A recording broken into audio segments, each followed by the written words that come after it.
Sports teacher Kabir sir ने जैसे ही school join किया तभी एक स्टूडेंट ने उनकी तरफ लोहे का डिस्कस फेंक दिया। डिस्क सीधा उनके सिर की तरफ जा रहा था, लेकिन उन्होंने बड़े आराम से उसे एक हाथ में पकड़ लिया। ये देखकर पूरा ग्राउंड शॉक रह गया, लेकिन कबीर ऐसे बिहेव कर रहे थे जैसे कुछ हुआ ही ना हो। वो सीधे एक स्टूडेंट के पास गए जो स्ट्रेचिंग कर रहा था और बोले कि अगर सही से वार्म अप नहीं किया तो इंजरी का रिस्क बहुत बढ़ जाता है। यहाँ के स्टूडेंट्स वैसे ही बदनाम थे, किसी की हिम्मत नहीं होती थी उन्हें टोकने की। तभी एक लड़के ने गुस्से में जमीन से लोहे की प्लेट उठाई और कबीर पर फेंक दी, मगर उन्होंने सिर्फ एक उंगली से उसे रोक दिया, फिर घुमाकर इतनी दूर फेंका कि सब देखते रह गए। सब सोचने लगे आखिर ये नया टीचर है कौन। किसी को नहीं पता था कि कबीर पहले एक खतरनाक गैंगस्टर रह चुका है, लेकिन अपनी जिंदगी बदलने के बाद उसने टीचर बनने का फैसला किया। कुछ समय पहले एक गुंडे ने उनके एक स्टूडेंट को किडनैप कर लिया था। खबर मिलते ही कबीर अकेले ही गुंडों के अड्डे पर पहुंच गए और सैकड़ों लोगों से अकेले भिड़ गए। आखिरकार वो स्टूडेंट को बचाकर ले आए, लेकिन तभी उन्हें कॉल आया कि उनके पुराने गुरु की हालत बहुत खराब है। गुरु जिस स्कूल के स्पोर्ट्स डिपार्टमेंट को संभालते थे उसकी परफॉर्मेंस लगातार खराब चल रही थी। अगर इस बार रिजल्ट नहीं आया तो पूरा स्पोर्ट्स सेक्शन बंद हो जाता। मरने से पहले गुरु ने कबीर से आखिरी इच्छा जताई कि वो स्कूल संभाल ले। अपने गुरु की बात मानकर कबीर नए स्कूल त्यानलोंग हाई स्कूल पहुंच गए। प्रिंसिपल ने उन्हें सारे क्लास चुनने का ऑप्शन दिया, लेकिन कबीर ने सबसे बेकार मानी जाने वाली स्पोर्ट्स क्लास चुनी। मैं यहाँ स्पोर्ट्स पढ़ाने आया हूँ और अब तुम लोगों की जिंदगी बदलने वाली है। इस क्लास से तो खुद प्रिंसिपल भी उम्मीद छोड़ चुके थे। सबको लग रहा था अगले साल ये सेक्शन बंद हो जाएगा, मगर कबीर को पूरा भरोसा था कि सही ट्रेनिंग मिले तो कोई भी स्टूडेंट बदल सकता है। उन्होंने सभी स्टूडेंट्स को ग्राउंड में इकट्ठा किया और कहा कि अगर सब उनकी ट्रेनिंग फॉलो करेंगे तो पूरी तरह बदल जाएंगे। तभी एक लड़का आगे आया और बोला कि अगर सर को खुद पर इतना भरोसा है तो पहले 200 मीटर की रेस में उसे हराकर दिखाएं। तभी पूरी क्लास उन्हें मानेगी। कबीर तुरंत मान गए और ट्रैक पर वार्म अप करने लगे। लड़का पूरी तैयारी में था,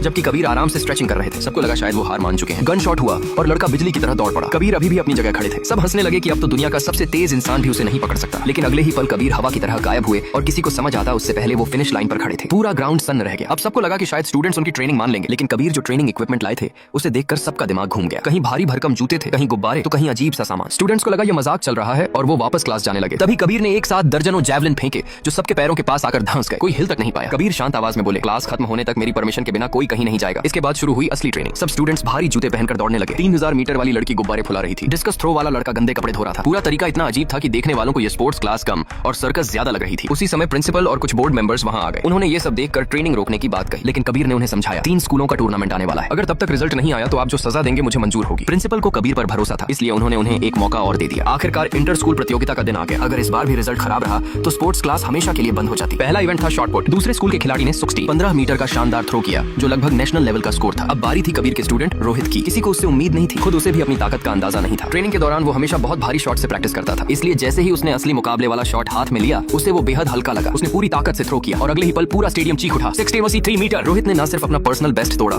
बल्कि पूरे मुकाबले में पहला स्थान हासिल कर लिया।